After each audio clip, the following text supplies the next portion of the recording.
Everybody wants backup power and peace of mind when the power goes out. And to date, a gas generator is the solution that most people think of when they think of this power. But more and more often these days, people are using power stations or installing battery backup inside of their homes. But is it worth spending $2,000 or more on a power station when you could just go buy a gas generator for $200 from a big box store? So welcome back to the lab where our opinions cannot be bought.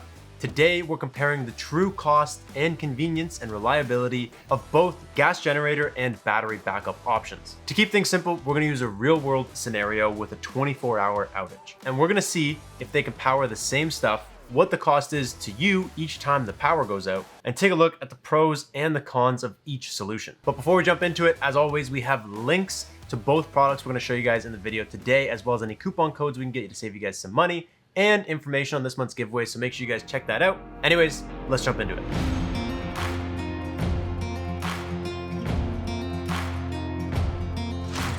For this video, we're gonna use a load that includes the pretty standard emergency essentials. You got a full-size fridge or freezer. A fridge on average uses about 1,300 watts of electricity per day to keep your food cold and keep it from spoiling. That's about 55 watts an hour. Roughly, yeah. We're gonna keep on a Wi-Fi router. That uses about 10 watts or 240 per day. We also got a few LED lights. That's about 30 watts. And in this example, we're gonna use them for 16 hours so that you can see what you're doing during the day. So that comes out to a total of about 500 watts for lights. And then we're gonna hit you guys with a couple basic appliances with some realistic usage that you might need in case of a power outage. A microwave uses about 1,000 watts. Say you use it for 5 minutes during that outage, that's a total of 80 watts. Toaster is about 800 watts. Again, for 5 minutes, you're using about 70 watts. A coffee maker, 900 watts. For 10 minutes, it's about 150 watts. And so trying to be realistic with those things that you might actually need to make a coffee or a bagel during your power outage, you're looking at just over 2,300 watts of usage per day. Obviously, everybody's appliances differ, but the whole point of this is just an example. So this is our real life example. So for the purpose of this video, we're gonna use the Pecron E3600 with one expansion battery attached to it. And right now, at the time of filming this video, that product comes out to about $2,100 with our discount code, which is actually a really good deal. With that expansion battery, you have a total usable capacity of 6.2 kilowatt hours and a 3,600 watt inverter. So that's more than enough power to power your load for the 24-hour outage, and it's a way bigger inverter than you're gonna need even if you run everything all at one time. So if we take a look at the cost breakdown for this, the upfront cost for that unit with the expansion battery is about $2,100. So for the sake of this video, assuming you can't charge it with solar because there's a storm and there's clouds out, you're gonna use the grid or like outlets in your home prior to the storm to charge this thing up, using the average off-peak electricity rate in the US, which is 15 cents per kilowatt hour. To recharge the 2,300 watts that you're gonna use during that 24-hour outage, it's gonna cost you about 35 cents. And obviously if you had solar, that would be $0. So what we're trying to say here is the unit is gonna cost you $2,100 upfront. It's gonna cost you 35 cents per outage. And in terms of other costs for a power station, there really isn't any. So you're gonna have no maintenance, no fuel, and this thing's rated for 3,500 life cycles until the battery is at 80% health.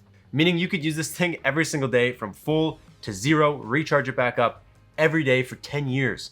And you would still be able to access up to 80% of its original health. So that's pretty good. A system of this size is also big enough to get you through 2 or more days power outage, depending on your needs. In this example, it would get us through at least 2 days. It's quiet, portable, hands off, and you can actually use the app to control the whole thing. You never even have to actually touch it. For this example, we're gonna use the tiny little Champion gas generator. This thing is rated for about 1,200 watts of continuous usage. It's got a 1,500 watt surge, and it's about $200 at Home Depot right now. It's more than enough to handle everything we have in our example, though not all at the same time. You couldn't run your toaster and your coffee maker, you'd be over your limit. Getting into the cost breakdown for the generator, it uses 0.3 gallons per hour at a 50% load. So that'd be running about 600 watts continuously, which you're gonna be running your fridge, your Wi-Fi router continuously, so you'll be way under that 50%. The thing with the gas generator though, is that you have to have it running all the time. It doesn't have a battery. So this thing's gonna be humming outside for 24 hours straight. Based on the average price of gas in the US, it's about $3.50 per gallon. this thing is going to use approximately $25 worth of gas in that 24-hour period. Some other costs to consider with this gas generator: it has to be outside because there's fumes. Basically meaning you're gonna have to have some sort of inlet to get that into your house, or a ton of extension cords just run to everything, which is an additional cost. It's also just annoying. Speaking of annoying, this thing is extremely loud. Not extremely loud, but non-stop, and that it just never ends. It also requires a manual start, and you have to tend to it. You need to refuel it as it gets low. You need to make sure it's actually running and everything is going well. Turn it back on when it dies. You can't just set it and forget it like you can do with a power station. And as much as you want to say you're prepared and you got gas in your garage and you're the best and you're ready to go, when a power outage happens, we all see lineups at the gas station 3 years long because not everybody is as prepared as they thought. So you also have to remember that you're going to have to deal with getting gas when the power goes out, which is a nightmare in and of itself. When it comes to benefits for this system though, it is really cheap up front, and you can keep your stuff running the same way you could keep it running with a power station. Like $25 an outage isn't gonna kill anybody, especially when you're only paying $200 up front. So to get kind of like a lifetime cost situation going, we're gonna use the example where you get 4 outages a year, and we're gonna say that this lasts for 10 years. So we're gonna compare the price of owning that power station for the 10 years and the gas generator for the 10 years, assuming you have 4 outages per year. Obviously, that situation is unique to everyone. Personally, where we are, 4 outages a year is a lot, but it's an example. So for the power station, the upfront cost is $2,100. The per outage cost, if you're using the grid to charge it up, is 35 cents per outage. So if you had 4 outages a year for 10 years, 35 cents an outage, you'd be looking at a total of $14 to use this power station, which brings you to a total of $2,114. Assuming that the electricity rates stay the same. In terms of the gas generator, you can buy it up front, like we said, for about $200. Every outage, you're gonna be spending about $25 though. So over the course of 10 years, 40 total outages, you're gonna be spending about $1,000 on gas, assuming the price of gas stays the same. So you're looking at a total cost for the gas generator of about $1,200. So if you're just concerned about price, at the end of the day, it is hard to argue over a gas generator. It's about $1,000 cheaper, and that's using it quite a bit. So the real question is, why are people switching if a gas generator is so much cheaper? I think the simplest way to put this is looking at it the same way people look at phones. There's iPhones and there's Androids. Sure, you can get an Android for much cheaper, and an Android can do much more. But at the end of the day, people love iPhones for their simplicity, the way that you can use them within their ecosystem. Your iPhone can airdrop to any Mac, MacBook, AirPods, all that kind of stuff. The ecosystem is way better with those devices. And so while someone that's a DIYer might love an Android because their ability to once in a while do a little extra with it, the people that want simplicity, when they get that iPhone, they get exactly what they're looking for. So personally, I use a portable power station instead of a gas generator for 3 main reasons.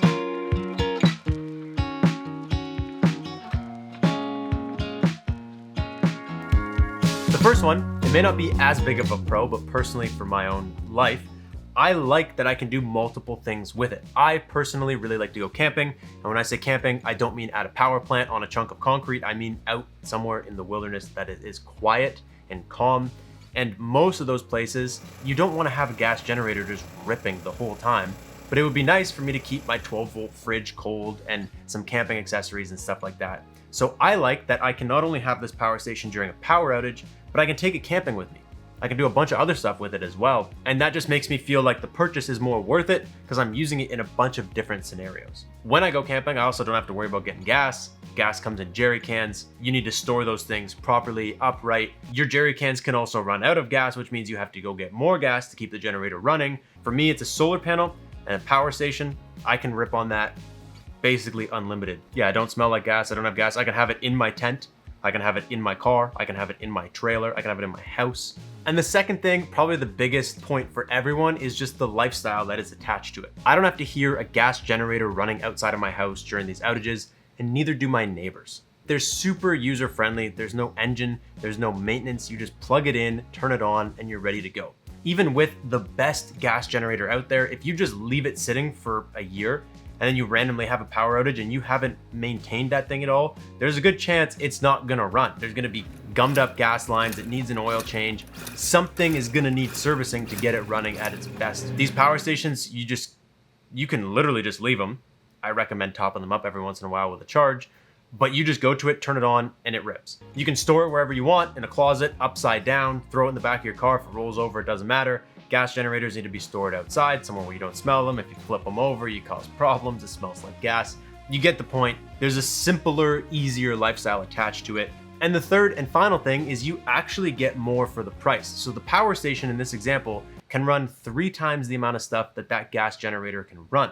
The gas generator has a 1200 watt output. The power station has a 3600 watt output. So while, yeah, you don't need to run a lot during that outage, you have your emergency loads, the average usage is pretty low. I could take that power station on any given day and run an entire camping trailer off of it. I can bring it in the backyard and run power tools off of it. I can do whatever with that because it's a really big inverter. That gas generator is, at the end of the day, kind of a small inverter. Obviously, you could spend more on a gas generator and get a bigger one, but then this price comparison starts to lean a lot heavier towards the power station because gas consumption, maintenance, the price of the big generator, all that stuff.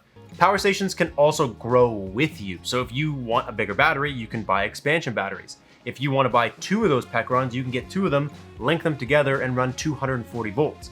And you don't even need like your own. If your neighbor has one, you can link them together if you have a special project going on, run 240 volts. With a gas generator, you can kind of make a DIY expansion tank for gas, but it's not the best.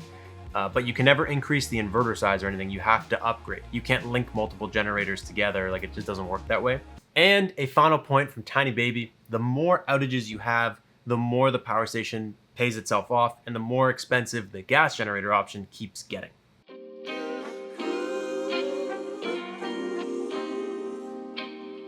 So at the end of the day, we can't argue either way. We just kind of wanted to share why people are starting to lean a little bit more towards these battery backup systems or a power station. It's just simplicity and convenience. We also have a video on how you can actually use that cheap gas generator to keep your power station topped up during an outage, which is something I highly recommend. I told you guys that I personally use a power station, but I do have a small gas generator to top it up.